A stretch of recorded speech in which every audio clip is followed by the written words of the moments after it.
Sa kontinente ng mga bayani, mayroong laging propesya, darating ang araw na ang maalamat na bayani ay huhugutan ang banal na espada. Ito ang magiging tanda ng pagtatapos ng paghahari ng lahi ng mga demonyo. Ngunit ngayong taon ay ang ika-15 taon ng paghahari ng reyna ng mga demonyo na si Elizabeth. Ang maalamat na bayani ay hindi pa lumalabas. Sa halip, sa ilalim ng ganap na kapangyarihan ng reyna ng mga demonyo, nawala ang diskriminasyon sa pagitan ng mga lahi. Lahat ay nagkakasama bilang magkakapantay, at pumasok ang kontinente sa isang hindi pa nasasaksihang panahon ng kasaganaan. Sa takot na mawala ang kapayapaang ito, nagtatagpa ang mga ordinaryong tao ng isang anti-bayani alliance. Gayunpaman, hindi ito ang nais ni Elizabeth. Masinsinan niyang binasag ang mga sinaunang teksto ng Salamanca upang lumikha ng isang spell na wawakasan ang mundo. Ito ay bilang paghahanda sa hamon ng bayani. Ngunit hanggang ngayon, hindi niya alam ang pangalan ng bayani, kaya't ang lahat ng pagdurusa na dinanas niya ay tila isang biro. Dumiretso siya sa banal na espada at, sa harap ng nagugulat na tingin ng lahat, marahas niyang hinugot ang Alpha Holy Sword na pagmamay-ari ng bayani. Dahil sa matinding pagdagsa ng kapangyarihan, nagtayo ang mga nanunood ng isang harang upang ipagtanggol ang kanilang sarili. Di nagtagal, isang haligi ng enerhiya ang tumagos sa kastilyo at tumama sa kalangitan. Pagkaraan ng isang sandali, nawala ang enerhiya. Nagpakita si Elizabeth na hawak ang banal na espada. Napangisi siya sa sarili. Sino ang nagpropesya na tanging ang maalamat na bayani lang ang makakabunot nito? Ngunit paglabas ng mga salita sa kanyang bibig, isang imahe mula sa daan-daang libong kilometro ang biglang lumabas sa kanyang isipan. Sa isang masukal na burol, may nakatayong isang simpleng bahay na may bubong na tile. Biglang naintindihan ni Elizabeth, ang bayani ay nagtatago doon sa buong panahon. Isang pulang ilaw ang bumalot sa kanyang katawan at winigiwi niya ang kanyang kamay upang magpatawag ng isang teleportation array. Samantala, abala ang maalamat na bayani sa kanyang pang-araw-araw na pagsasaka.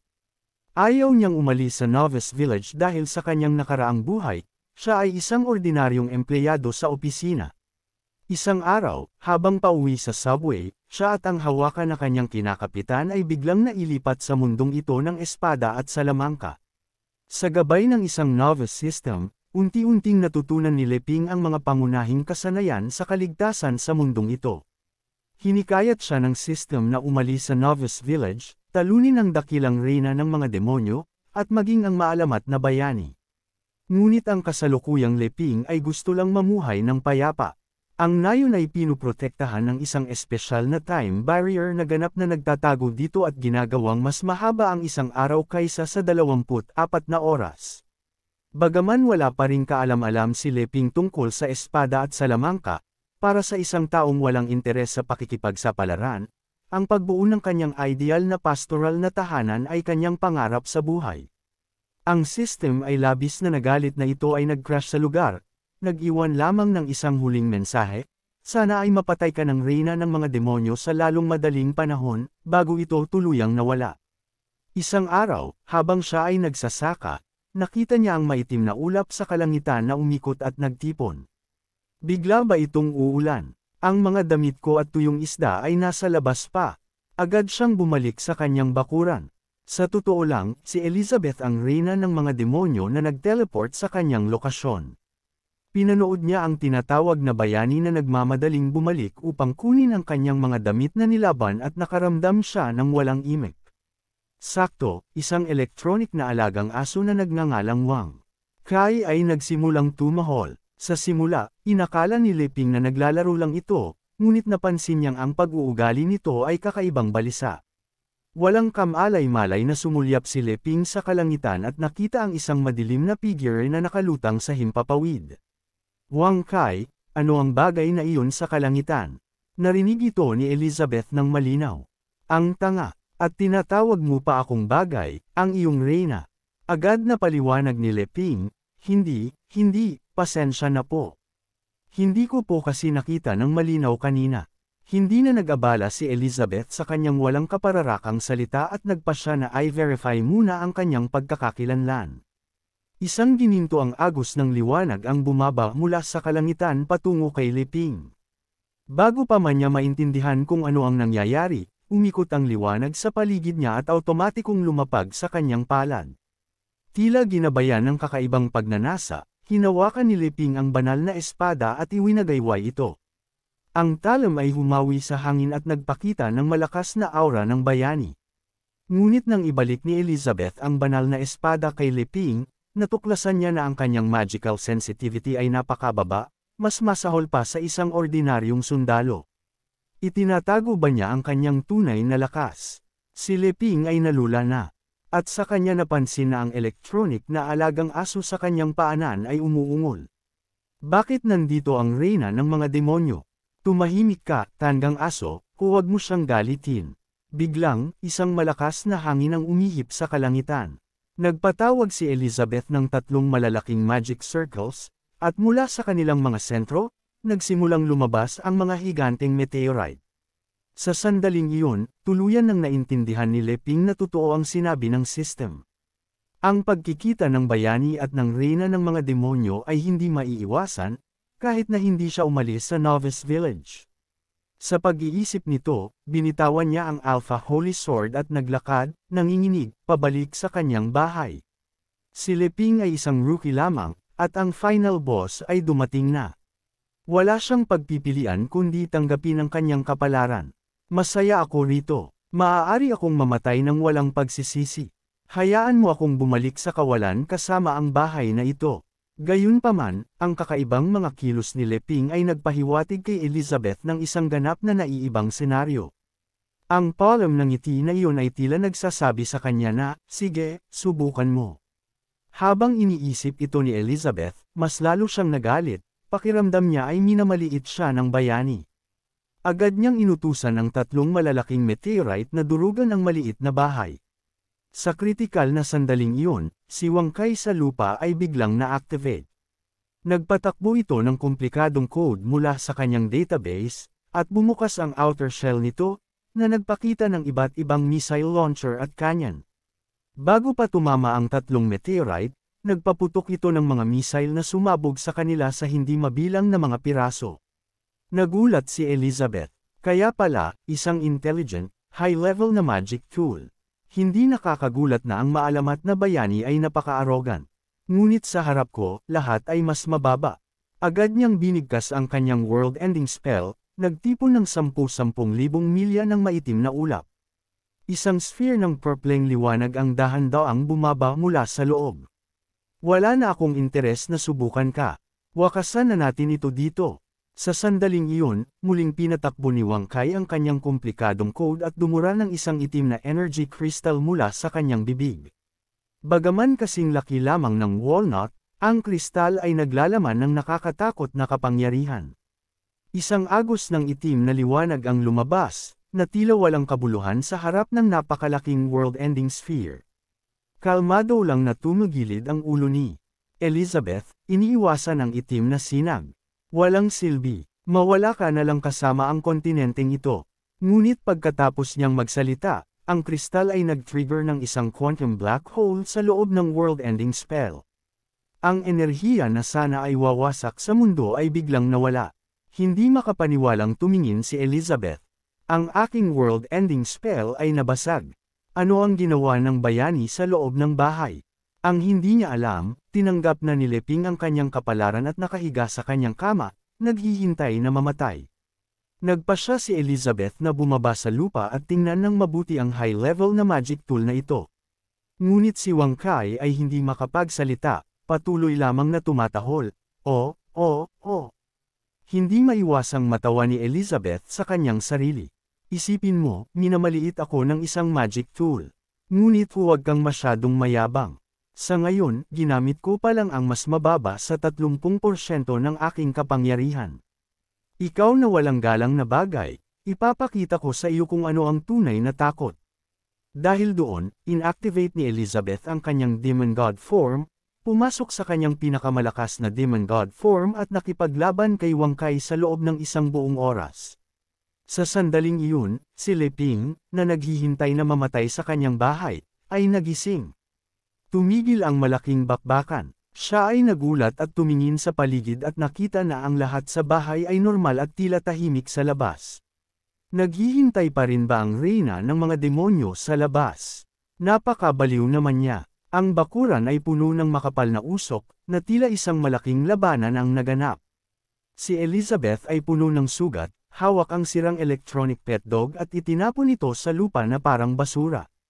Humihingi ako ng tawad. Ganap kong sinira ang magic tool na iyon na ipinagmamalaki mo. Nanginginig ng kaunti ang boses ni Leping. Okay lang. Hindi ba tayo pwedeng maupo at mag-usap? Ang kamalayan ni Elizabeth ay nagsimulang lumabo. Sok, pinilit akong lumaban sa aking limitasyon. Ito ba ang wakas na sinasabi ng Propecia? Sa wakas, nawalan ng balanse ang katawan ni Elizabeth at bumagsak sa lupa. Nang makita ito, nagmamadaling tumulong si Leping.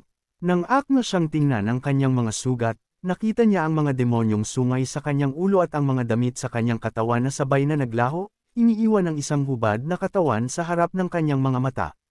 Sa sandaling iyon, ang blood pressure ni Leping ay biglang tumaas, at isang nosebleed ang lumabas ng 2.5 metro ang haba.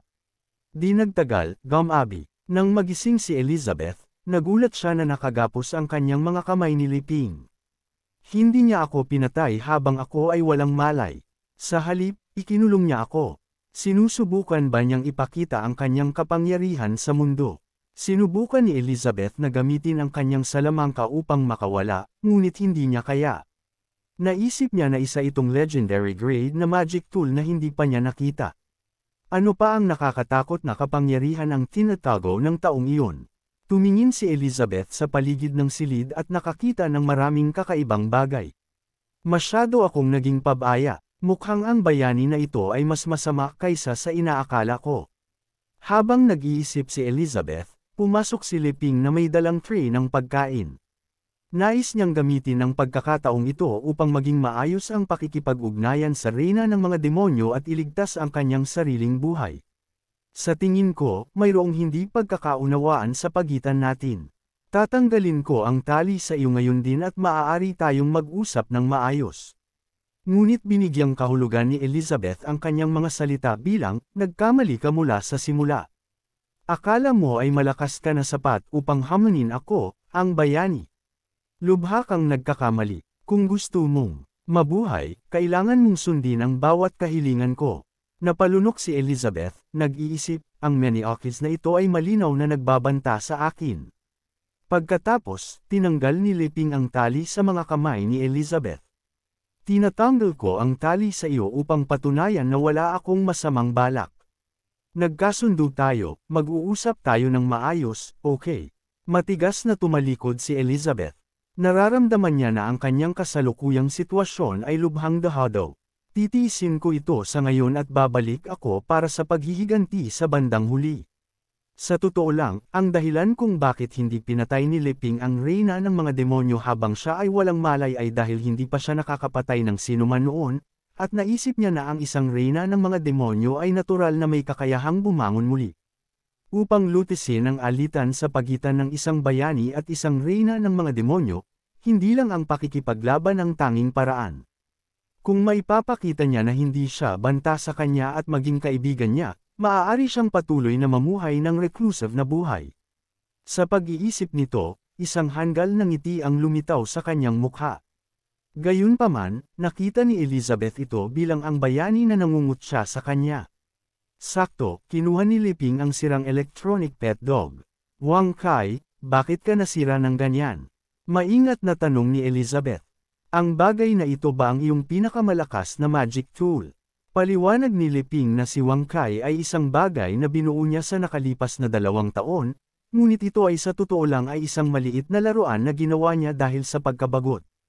Gayunpaman, sineseryoso ni Elizabeth ang kanyang mga salita. Sa pagkakataong ito, ikaw naman ang naging pabaya. Pagkatapos mong tanggalin ang tali sa akin, maaari kong lihim na gamitin ang Abyss Magic upang mabilis na makabawi. Kung wala ang proteksyon ng iyong pinakamalakas na magic tool, para kang isang taong nawalan ng kanang kamay. Ang antas ng kapangyarihan ay nasa panig ko na. Ngayon ang perpektong oras para alisin ka, ang maalamat na bayani. Hindi niya alam, binuksan ni Leping ang isang cabinet, nagpapakita ng isang tumpok ng mga spare parts. Ang galit ng reyna ng mga demonyo ay nabawasan na parang binuhusan ng isang bucket ng malamig na tubig. Hanggat hindi nasira ang memory card, maaari itong ipasok sa isang spare body upang maibalik ang mga function nito. Paliwanag ni Leping na minsan ay malikot si Wang Kai, kaya't isa lang ang aktibo sa bahay para sa kasama. Gayunpaman, ang eksenang ito ng pagmamahal ay lumabas na ibang-iba sa isipan ni Elizabeth. Pagkatapos mag-isip ng isang masamang senaryo, walang lakas na bumagsak si Elizabeth sa kama. Doon niya napansin ang isang mabangong amoy sa silid. Paliwanag ni Leping, nakita ko po na nawalan kayo ng malay, kaya't nilutuan ko kayo ng makakain para minaitan kayo. Sa lamesa ay isang simpleng mangkok ng meat congee at isang plato ng ordinaryong dumplings. Idineklara ng reyna ng mga demonyo na tanging ang mahihina lang ang kailangang kumain. Nakarating na siya sa isang transcendent na estado at wala nang pangangailangan para sa mga ganoong bagay.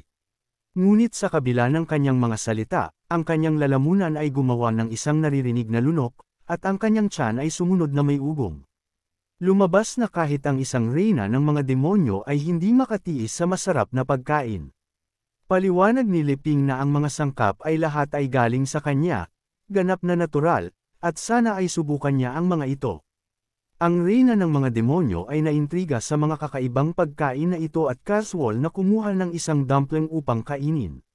Sa una, dahan-dahan siyang kumain at walang ekspresyon, ngunit ang kanyang bilis ay bumilis hanggang sa naubos ang buong plato ng dumplings. Naramdaman ni Elizabeth na ang katas ng karne ay sumabog sa kanyang bibig na parang mga paputok, na naglalaman ng mataas na konsentrasyon ng magical energy. Ayaw niyang lunukan ang huling kagat. Gayunpaman, nang lunukan ni Elizabeth ang huling katas ng karne, may kakaibang nangyari. Ang kanyang katawan ay sumabog sa kaguluhan na parang isang bulkan. Hindi niya mapigilan ang paglabas ng ilang marahan na sigaw, ang kanyang buong katawan ay umiinit at nanginginig. Pinunit niya ang kanyang mga damit, at ang kanyang mga binti ay nag-ikot. Hiningi niya na malaman kung ano ang inilagay ni Leping sa pagkain. Paliwanag ni Leping na naglagay siya ng kaunting chili pepper, hindi niya alam na hindi kaya ng reyna ng mga demonyo ang maanghang na pagkain. Muling nag-isip si Elizabeth, kaya pala, ikinulong ako ng masamang bayani na ito upang gamitin ako para sa kanyang research experiments. Sakto, naaalala ni Leping na mayroon din siyang isang mangkok ng preserved egg and lean pork congee, na siguradong palamigan siya. Nag-isip si Elizabeth, ang taong ito ay nagpakain sa akin ng lason at pagkatapos ay nagbigay ng panlunas. Malinaw na pinaglalaroan niya ako. Ngunit ang kakaibang pakiramdam ay masyadong hindi komportable, kaya't naglakas loob si Elizabeth at sumubo. Pagkatapos niyang kainin ito, ang mainit at balisang pakiramdam ay nawala, at ang kanyang katawan ay naramdaman na parang lumulutang sa kalmado na tubig. Pamumuno sa mundo, mga reyna ng mga demonyo at mga bayani, lahat ng mga problema ng mundo ay tila wala na sa kanya. Di nagtagal, ang antas ng kapangyarihan ni Elizabeth ay tumaas, na umabot sa ranggo ng isang 3-star demon queen. Hindi niya naisip na mapapaunlad niya ang kanyang lakas sa pamamagitan ng pagkain. Nagsimula siyang muling suriin ang bayani sa kanyang harap. Itigil mo na ang pagpapanggap. Ano ba talaga ang gusto mo? Ngunit sinabi ni Leping, sa totoo lang, gusto ko lang na magtulungan tayo at tingnan kung ang isang reyna ng mga demonyo at isang bayani ay maaaring magkasama. Gayunpaman, sa mga tainga ni Elizabeth, ang kanyang mga salita ay naging, sa mundong ito, ikaw lang ang karapat-dapat na maging subject ng aking pananaliksik. Tutulungan kitang maging mas malakas at pagkatapos ay tatalunan mo ako. Dito, mahinang tanong ni Leping, okay lang po ba yon? Magpapatuloy ako na gumawa sa inyo ng masasarap na pagkain. Ngunit ang mga salitang ito ay muling na-interpret sa isipan ni Elizabeth. Hihihi, kung gusto mong maging mas malakas, tutulungan kita. Inaasahan ko na makikita kung matatalo mo ba talaga ako. Bumantong hininga si Elizabeth sa pagtalima. Nang marinig ang kanyang buntong hininga, halos gumuho si Leping, nag-iisip na papatayin pa rin siya ng reyna ng mga demonyo. Umakyat si Elizabeth sa kama at tumingin kay Leping.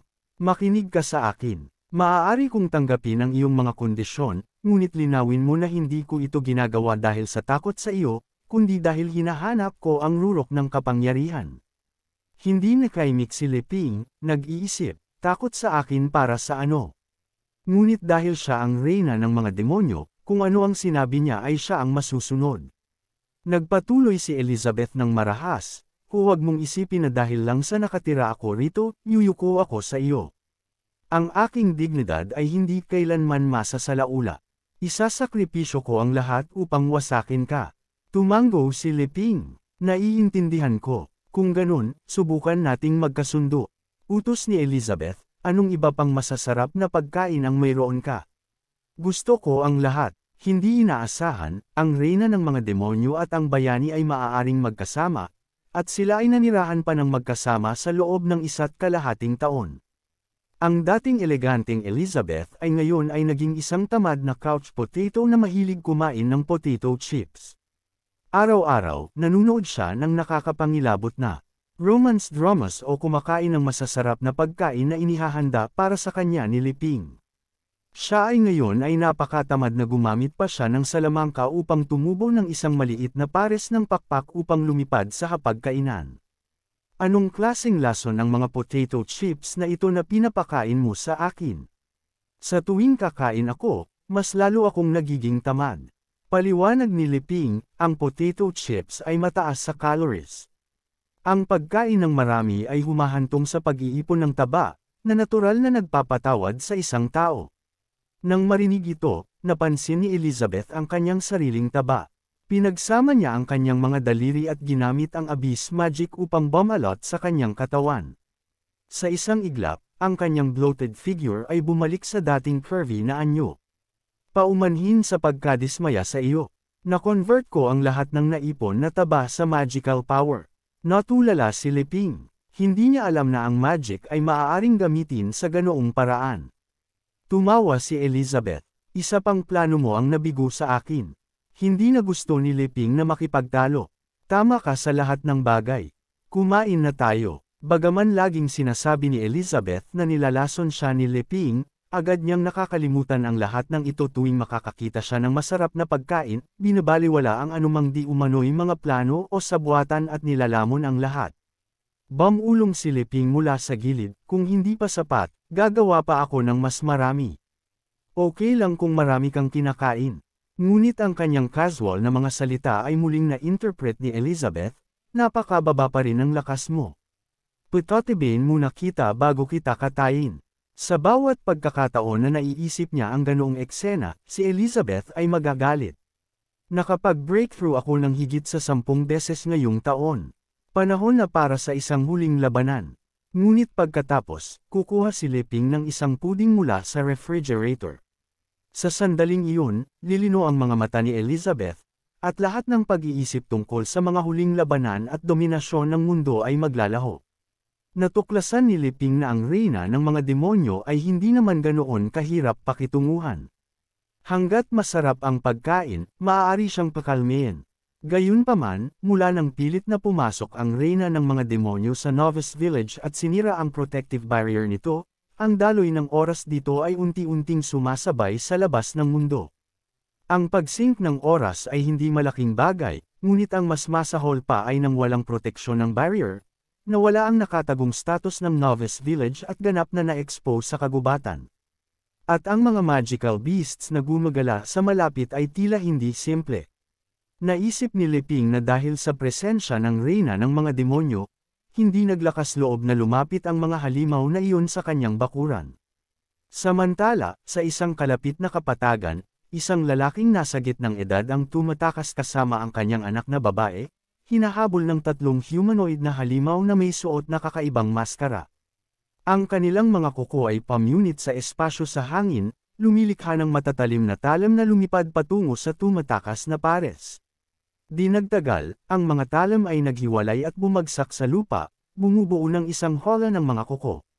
Nahadlangan, hinugot ng lalaking nasa gitnang edad ang kanyang greatsword. Yilifo, maghintay ka rito. Haharangan ko sila. Magpatuloy ka sa pagtakbo patungo sa bayan, at magiging ligtas ka. Umiling si Yilifu. Paano ko kayo iiwan at tatakas mag-isa, tatay? Ang mga mata ng lalaking nasa gitnang edad ay matatag. Ipinangako ko sa iyong ina na paprotektahan kita. Sakto, isang humanoid na halimaw ang lumutang sa hangin, nag-condense ng isang napakalaking bola ng ghostly fire sa kanyang kamay. Alam ng lalaking nasa gitnang edad na hindi siya maaaring maghintay pa. Kailangan niyang gamitin ang kanyang pinakamalakas na galaw. Iwinagayway niya ang kanyang greatsword, nagpapadala ng mga blades ng enerhiya paitaas upang bumangga sa ghostly fire. Bago ito ganap na mabuo, hiniwa niya ang halimaw sa kalahati kasama ang apoy. Ito ay isang halimaw mula sa Dark Guild. Kahit na ang isa ay hiniwa sa dalawa, maaari pa rin itong maging pagkain para sa isa pa, sinisipsap sa katawan nito. Pagkatapos ng pag-absorb, ang kanilang kapangyarihan ay tataas, at isang bagong ulo ang tatubo sa kanilang katawan. Ayaw ni Yilifo na iwan ang kanyang ama at agad na nagpatawag ng kanyang Elven Longbow upang lumaban. Ang mga pana na nabuo mula sa natural na kapangyarihan ng mga duwende ay mabilis na lumipad patungo sa halimaw. Sa kasamaang palad, ang agwat ng antas ay masyadong malaki. Hindi niya masira ang depensa nito. Hindi alam ng lalaking nasa gitnang edad kung gaano katagal pa siya makakahawak at sana ay maging desidido ang kanyang anak na babae na si Yilifo. Ngunit huli na, ang mga halimaw ay naglunsad ng isa pang pag-atake, ang kanilang mga binti ay sumipa sa lupa na may paputok na bilis at naghatid ng isang malakas na suntok sa lalaking nasa gitnang edad. Lumipad siya ng 10-10 metro, huminto lamang pagkatapos durugan ng isang bato. Siya ay ngayon ay masyadong mahina upang lumaban at sana ay kunin ng kanyang anak na babae ang pagkakataon upang tumakas. Ngunit pagkatapos, isang halimaw ang biglang sumanib sa iba. Ang kanilang mga katawan ay natunaw na parang slime at muling nagtipon, sa wakas ay bumubuo ng isang 20 metro taas, 3 ulong humanoid na halimaw. Nagsumamo si Yilifo, babalik ako sa iyo. Pakiusap, hayaan mo na lang ang aking ama. Sa kasamaang palad, ang halimaw ay nawala na ng kanyang katinuan. Habang si Yilifo ay puno ng kawalan ng pag-asa, isang bagay na daang beses na mas malaki kaysa sa halimaw ang biglang bumagsak mula sa kalangitan. Ang mga nakapaligid na bundok ay nanginginig habang ang 20 metro taas na halimaw ay nadurog sa lugar. Natigilan si Yilifo sa nakita. Ito ay isang mammoth lord na kasing laki ng bundok. Ang 20 metro na halimaw ay mas maliit pa sa daliri ng paa nito. Sa totoo lang, sa ulo ng Mammoth Lord ay may isang mansion kung saan nakatira ang 1,000 taong gulang na Toad Sage. At sa ulo ng Toad Sage ay may isang doghouse. Ang panganib ay naalis. Ano ang gagawin natin sa dalawang hindi nakakapinsalang tao na ito? Ribat, tumugon si Wang Kai, huwag kang manakit ng mga hindi nakakapinsalang tao. Ibabalik ko sila sa aking master para siya ang bahala. Nagbago ang eksena. Sa wakas, nagising si Yilifo. Pagkatapos ng mahabang panahon, nakita niya ang kanyang sarili sa isang kakaibang lugar. Naalala niya na ang kanyang ama ay nagdusa ng matinding internal injuries at mamamatay kung hindi agad gagamutan. Ngunit nang buksan niya ang pinto, ang una niyang nakita ay ang kanyang ama na nagpapalabas ng kanyang mga muscles. Pumalakpak si Liping. Tito, siguro matagal na panahon ang ginugol ninyo para maging ganyan kalaki ang mga muscles ninyo.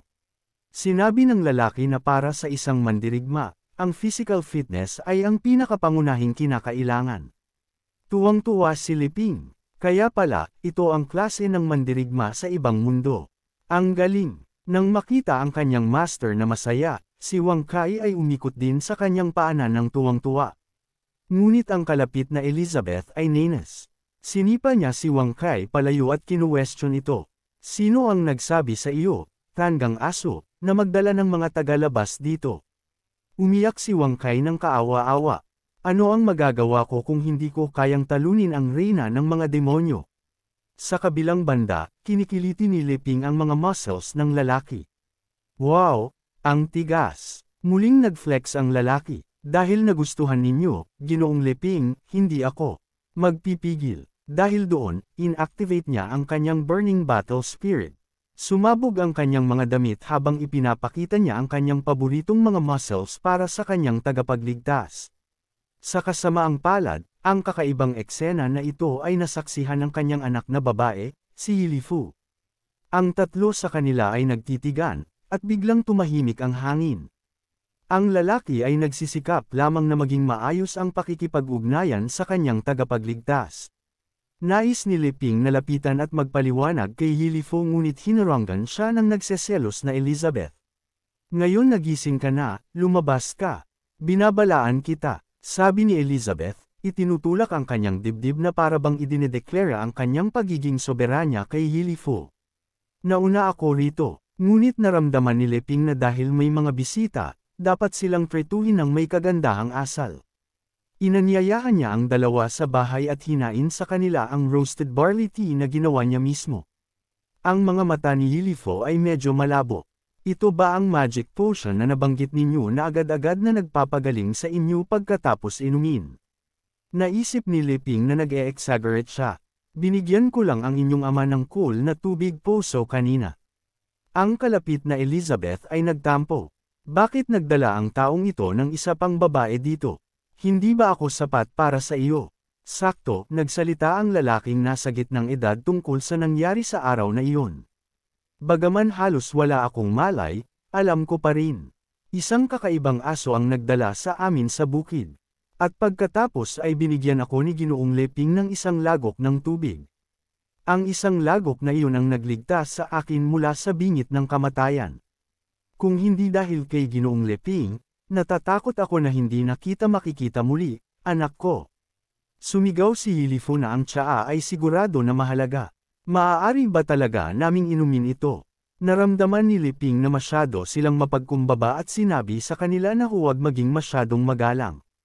Nang marinig ang mga salita ni Leping, ang mag-ama ay sa wakas ay ininom ang barley tea ng walang pag-aalinlangan. Pagkatapos nilang inumin, naramdaman nila ang isang agos ng magical power na umaapaw mula sa loob, na nagparamdam sa kanila na parang nakahiga sila sa isang bukirin ng trigo, nakatingin sa mundo, at nakikita pa ang mga dayuhan na lumilipad sa mga platito sa outer space. Di nagtagal, ang magic levels ng dalawa ay tumaas, at ang elven bloodline ng ina ni Yilifu ay nagising pa, na naging sanhi ng paghaba ng kanyang mga tainga. Ang dalawa sa kanila ay bamantong hininga ng malalim, na manghana ang isang simpleng tasa ng tsaa ay maaaring humantong sa isang breakthrough. Naisip ni Leping na kulang ang kanyang pagiging host at gusto pa sana siyang magbuhos ng isa pang tasa ng barley tea, ngunit ang lalaki ay nalula na sa pasasalamat at tumanggi sa ganoong mahalagang regalo. Sa totoo lang, gusto rin ni Leping na bigyan sila ng mga inumin at merienda, ngunit inangkin na ni Elizabeth ang lahat. Siya ay makabuntong hininga na lamang sa paghingi ng paumanhin, ganap na walang kamalaya na ang dalawa ay natigilan sa isang tasa lamang ng tsaa. Naitanong ni Leping tungkol sa nangyari. Tito Boss, bakit kayo inatake? Tumugon si Tito Boss, gaya ng nakikita ninyo, Ginoong Leping, dahil ito sa elven bloodline sa loob ni Yilifu. Dagdag pa ni Yilifu, ang aking ina ay ang Holy Maiden ng lahi ng mga duwende. Na-inlove siya sa aking ama at ipinanganak ako. Ngunit ipinagbabawal ng mga duwende ang pag-aasawa sa ibang mga lahi. Naintindihan ni Leping. Kaya ang mga duwende ang sumusubok na hulihin kayo. Kinuwestiyon ito ni Elizabeth. Walang kaparirikan. Ang pagbabawal sa interracial na pag-aasawa ay tinanggal pagkatapos na pag-isahin ng reyna ng mga demonyo ang mundo. Nagpatuloy si Tito Boss, mahaba. Ang kwento, mula nang mapilitan ng ina ni Yilifu na bumalik sa Elven Holy Land, namumuhay ako ng reclusive kasama si Yilifu. Naisip ni Leping na parang Romeo and Juliet ito sa ibang mundo. Wow, gets ko. At pagkatapos ay natagpuan kayo ng mga duwende at nagpadala ng mga tao para hulihin kayo. Umiling si Tito Boss. Dahil sa sakripisyo ng aking asawa sa pagbalik sa mga duwende, pinatawad na nila kami. Ang mga nangangaso sa amin ngayon ay mga apostol mula sa Dark Guild sa Demon Domain. Nang marinig ang mga salitang, Demon Domain, walang kamalay-malay na sumulyap si Leping kay Elizabeth. Nararamdaman ang kakaibang tingin, nagalit si Elizabeth. Ano ang ibig mong sabihin yan? Upang malaman ang katotohanan, pinapaliwanag ni Elizabeth kay Tito Boss ng malinaw. Anong Dark Guild sa Demon Domain? Bakit nila hinuhuli ang mga duwende? Nanginginig ang boses ni Tito Boss. Sinasabi na ang Dark Guild ay nagsasagawa ng mga misteryosong human experiment sa pagtatangkang buhayin ng dating pinuno ng mundo, ang reyna ng mga demonyo na si Elizabeth. Dagdag pa ni Yilifuo, ang mga duwende ay isa sa kanilang mga materyales, kaya't kahit ako, na may hindi pa nagising na bloodline, ay naging target nila. Sa pagkakataong ito, hindi tumingin si Leping kay Elizabeth, ngunit nag-isip siya sa sarili. Nabagat na nila ang pangalan mo at sinasabi mo pa rin na wala itong kinalaman sa iyo. Gayunpaman, tila narinig ni Elizabeth ang kanyang mga iniisip at muling nagalit. Huwag mong isipin na hindi ko alam ang iniisip mo. Nalito si Leping. Alam ko ang lahat. Nandito ka sa akin sa buong panahon. Kumalma ka. Hindi inaasahan, sa taon na nanirahan ang reyna ng mga demonyo at ang bayani ng magkasama, sinabi ng labas ng mundo na ang reyna ng mga demonyo na si Elizabeth ay patay na sa loob ng 500 taon. Nagulat sina Elizabeth at ang bayani na si Leping. Nanirahan lang siya doon ng mahigit sa 1 taon. Hindi nag-aalala si Elizabeth tungkol sa pagkakaiba ng oras. Sinasabi ba ng chismis kung paano siya namatay? Tapat na sagot ni Yilifuo. Ayon sa mga historical records, ang reyna ng mga demonyo na si Elizabeth ay natalo at napatay ng maalamat na bayani. Nagpatuloy si Tito Boss, sinasabi na ang labanan ay tumagal ng 1 buong buwan. Sa huli, ang maalamat na bayani, upang protektahan ang kontinente, ay namatay kasama ang masamang reyna ng mga demonyo. Nang marinig ito, naging marahas ang ekspresyon ni Elizabeth. Ang dalawa sa kanila ay agad na nahila sa isang ilusyon. Isang lupain na natatakpan ng mga bungo at bangkay, na may isang pulang buwan at ang amoy ng dugo. Naisip ni Yilifuo na isa itong spiritual realm, ngunit sinabi ni Tito Boss, ito ay purong killing intent. Inurong ni Elizabeth ang kanyang killing intent, ipinapaliwanag na ang chismis ay mali. Ang dalawa sa kanila ay umubo ng dugo at lumuhod, humihingi ng tawad. Sakto, itinuro ni Leping ang kanyang sarili. Dahil ako ang maalamat na bayani na iyon, at siya, ay ang reyna ng mga demonyo na sinasabi ninyo. Ang dami ng impormasyon ay napakalaki na ang dalawa sa kanila ay naglabas ng dugo ng 2.5 metro ang haba. Gayunpaman, sa mga mata ni Elizabeth, ang eksenang ito ay nagbago sa iba pa. Ang reyna ng mga demonyo na sinasabi ninyo ay nakakulong dito sa akin. Halina't pagtawanan siya. Pagkatapos niyang isipin ito, muli siyang nagalit. Hindi na ako nakikisama pa. Dahil doon, lumabas si Elizabeth ng bahay. Isinara niya ang pinto ng malakas na nabasag ang isang bahagi ng dingding. Nanginginig ang boses ni Tito Boss. Ginoong Leping, ano ang plano ninyong gawin sa amin ngayon? Hindi sumagot si Leping. Nagulat siya na pagkatapos sirain ni Elizabeth ang time barrier, ang oras dito ay naging magulo. 500 taon na ang lumipas. Sa labas, bumulong si Yilifuo sa kanyang ama, kaya pala, ito ang katotohanan mula sa 500 taon na ang nakalipas. Ang reyna ng mga demonyo ay na-in-love sa maalamat na bayani at isinuko ang mundo upang mamuhay ng reclusive. Sinabi ni Tito Boss sa kanyang anak na huwag magsalita ng walang kaparirikan. Si Ginoong Leping ay siguro nagpapasya kung ililigtas ba tayo ngayon. Hindi sumang-ayon si Yilifuo. Kung gusto ni Ginoong Leping na patayin kami, bakit niya kami iniligtas sa simula pa lang? Bumantong hininga si Tito Boss. Sa kanilang mga mata, hindi tayo iba sa mga langgam. Kung papatayin ba nila tayo o hahayaan tayong mabuhay ay depende sa kanilang mood. Habang nag-uusap ang dalawa, pumasok si Leping sa silid. Gising pa kayo. Ano ang ginagawa ninyong dalawa? Nang marinig ang biglaang boses, halos matakot si Yilifuo hanggang sa umiyak. Ngumiti si Leping at kumuha ng isang deck ng playing cards. Kung hindi kayo makatulog, maglaro tayo ng cards. Ang tatlo sa kanila ay magkasama na umupo, at ipinaliwanag ni Leping ang mga panuntunan ng laro. Naramdaman ni Yilifuo ang isang masamang aura na nagmumula sa mga cards at tinanong si Leping kung ano ang pangalan ng laro. Nag-isip si Leping sandali, na pagtanto na ang mga tao sa mundong ito ay marahil ay hindi naiintindihan ng pangalang, Fight the Landlord, kaya't lumikha siya ng isang bagong pangalan sa lugar. Ang larong ito ay tinatawag na, Fight the Evil Dragon. Nagulat muli ang mag-ama. Naisip nila na ito ay siguradong isang pagsubok mula sa dakilang bayani. Samantala, ginamit ni Elizabeth ang isang invisibility spell upang magtago sa hangin at lihim na mag-obserba. Curious siya kung ano ang ginagawa ni Leping sa kanila sa gitna ng gabi. Sabi ni Leping, ang dalawang bayani ay kailangang magtulungan upang talunin ang masamang dragon. Maaari nating magpasya kung magiging isang bayani o ang masamang dragon batay sa mga cards na kukunin natin. Gayunpaman, sa pananaw ng mag-ama, ang mga salita ni Leping ay, nagsisimula na akong magbigay ng cards. Mag-isip kayo ng mabuti bago kayo pumili. Sinabi ni Tito Boss sa kanyang anak na kunin ang mga cards. Wala nang puwang para sa pag-aalinlangan ngayon. Tumango ang kanyang anak at kinuha ang deck. Ngunit sa sandaling hinawakan niya ang mga cards, ang nakapaligid na tanawin ay biglang nagbago, at ang mag-ama ay muling nahila sa isang spiritual realm. Naramdaman ni Yilifo na parang ang pagkuhalang ng mga cards ay naubos ang lahat ng kanyang magical power. Parang nararanasan niya ang buhay at kamatayan. Paumanhin, kinumusta siya ni Tito Boss. Okay lang, iwanan mo na ang natitira sa akin. Lumabas na ang bawat card na nilalaro ay may kapalit na kanyang life force. Gayunpaman, ang bayani na si Leping ay ganap na walang kamalayan dito. Hindi siya makaisip ng kung anong card ang lalaruin, kaya't ipinasalang niya. Ngunit ito ay naglagay sa may kulubat na daliri na si Tito Boss sa isang mahirap na posisyon. Nalungkot siyang tinanong si Leping kung sigurado ba siya na ayaw niyang maglaro. Ngumiti si Leping at tumango, nagpahiwatig na ipapasa niya.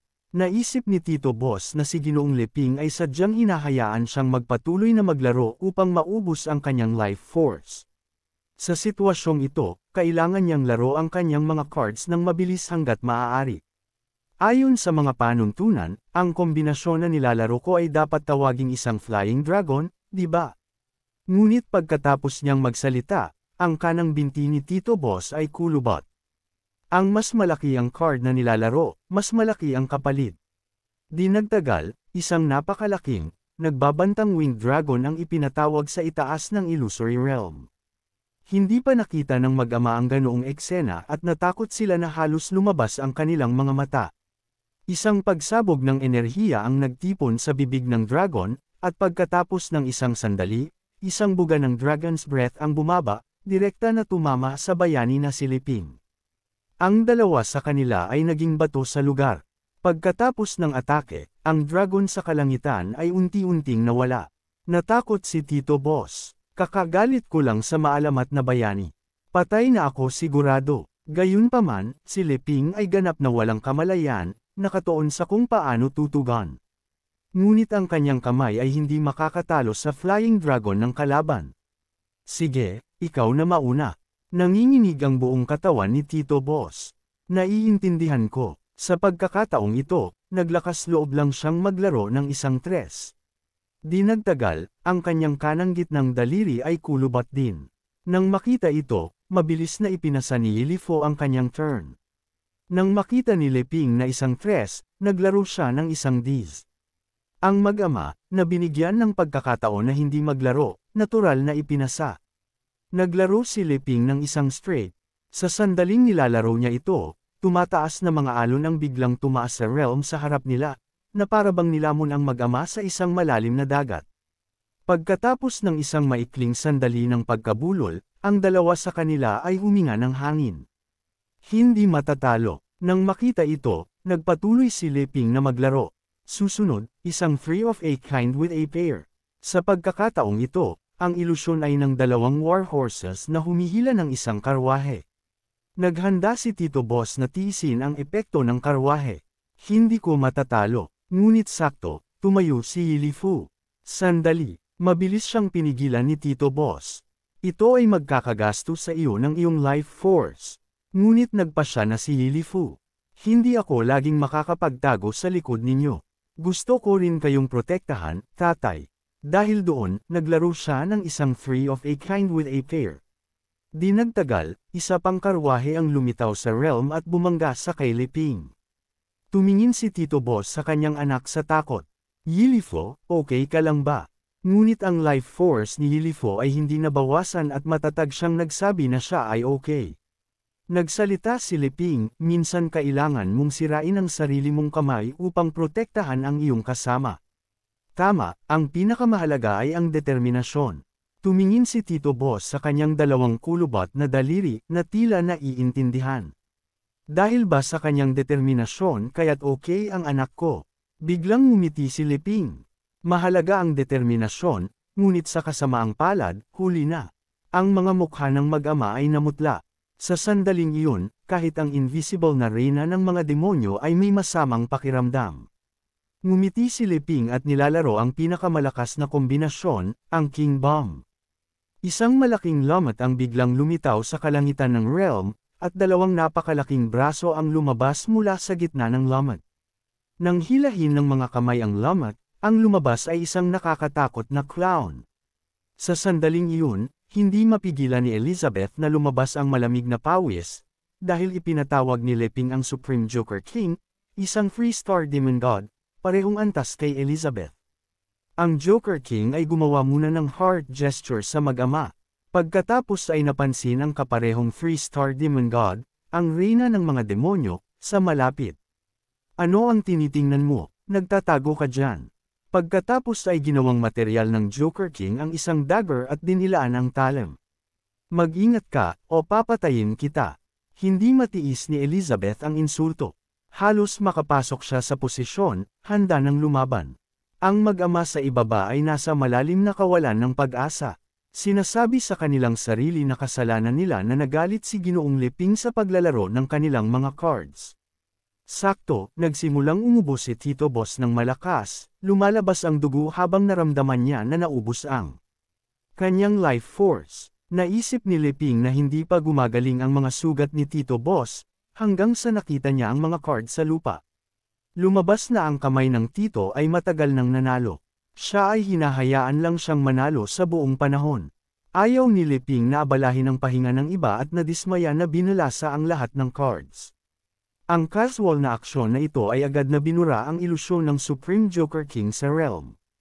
Inilagay ni Leping ang mga cards at nagpaalam sa dalawa. Masaya yun. Magpahinga na kayo. Pasensya na sa pag-abala sa inyo ng napakagabi. Bumagsak ang dalawa sa lupa. Buhay pa. Ang maalamat na bayani ay talagang hindi mahuhulaan. Gayunpaman, sa mga mata ni Elizabeth, naniniwala siya na ang laro ng card ni Leping sa dalawang ito ay isang pagkukunwari. Ang kanyang tunay na intensyon ay magpadala sa kanya ng isang babala. Kinabukasan, maaga sa araw, nagpaalam ang dalawa sa bayani at sa reyna ng mga demonyo. Sinubukan ni Leping na hikayatin silang manatili. Sigurado ba kayo na ayaw ninyong manatili ng ilang araw pa? Ang prutas na itinanim ko ay malapit ng anihin. Hindi naglakas loob si Tito Boss na magtagal. Mabilis siyang yumuko sa dalawa. Ginoong Leping, ang inyong dakilang kabaitan ay hindi kailanman malilimutan ng aking anak at ako. Pakiusap, maging panatag kayo, pagkatapos naming umalis, hindi kami magsasabi ng pabigla-bigla. Sabi ni Lilifo, Ginoong Leping, ibibigay pa rin ba ninyo sa amin ang ganoong mahalagang regalo? Tumawa si Leping. Ito ay ilang ordinaryong barley tea lamang. Huwag ninyong isipin. Pagkatapos ay hinawakan niya ang mga kamay ni Tito Boss. At ito, pakiusap, tanggapin ninyo bilang souvenir, Tito. Dahil doon, ibinigay niya ang deck ng cards mula kagabi. Kunin ninyo. Ang aking mga kasanayan ay masyadong mahina, hindi ito angkop para sa akin. Sakto, walang pasensya na tinawag ni Elizabeth, hoy. Agad na napansin ni Tito Boss ang hugis ng bibig ng reyna ng mga demonyo. Sa loob ng wala pang isang segundo, naglaho ang dalawa. Tumalikod si Elizabeth at bumalik sa bakuran. Bumalik na sa normal ang lahat. Gumawa ka na sa akin ng pagkain. Sa kabilang banda, si Tito Boss at ang kanyang anak na babae ay tumakbo sa hindi kilalang distansya bago naglakas loob na huminto.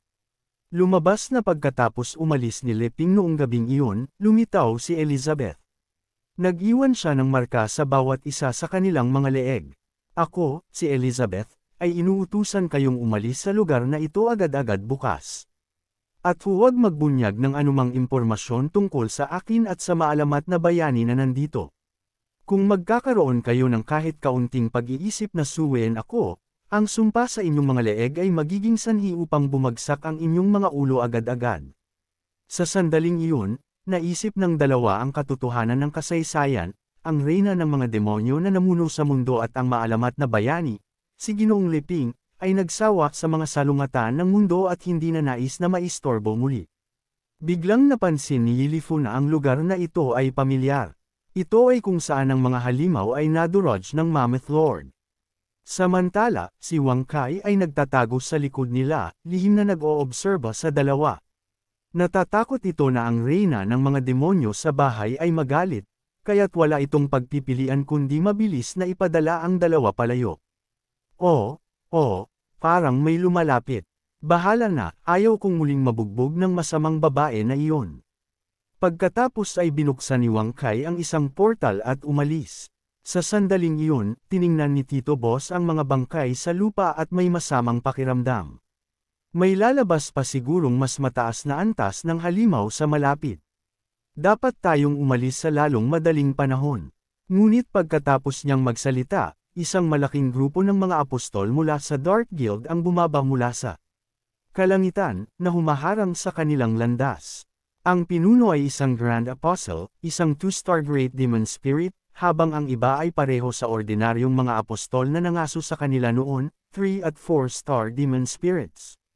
Sa kasamaang palad, si Tito Boss ay isang 3-star Grand Magus lamang, dalawang malaking antas sa ibaba ng kanyang mga kalaban, na nagiging sanhi na hindi siya makakatalo sa kanila. Upang protektahan ang kanyang anak na babae, binuksan ni Tito Boss ang deck at itinaboy ang 3 at 4-star Demon Spirit level na mga apostol. Pagkatapos, kumuha siya ng 4 na 4 mula sa deck. Card Summon, Arrow God Descends. Di nagtagal, ang ilusyon ng isang elven na babae ay lumutang sa itaas ng dalawa sa kanila. Tiningnan ni Yilifu ang ilusyon at hindi mapigilan na sumigaw, "Nanay." Samantala, ang ilusyon ng elven na babae ay humugot ng isang elven longbow, nagpapana ng isang pana na nabuo mula sa natural na kapangyarihan na palm unit sa void at tumagos sa mga ulo ng mga apostol sa harap.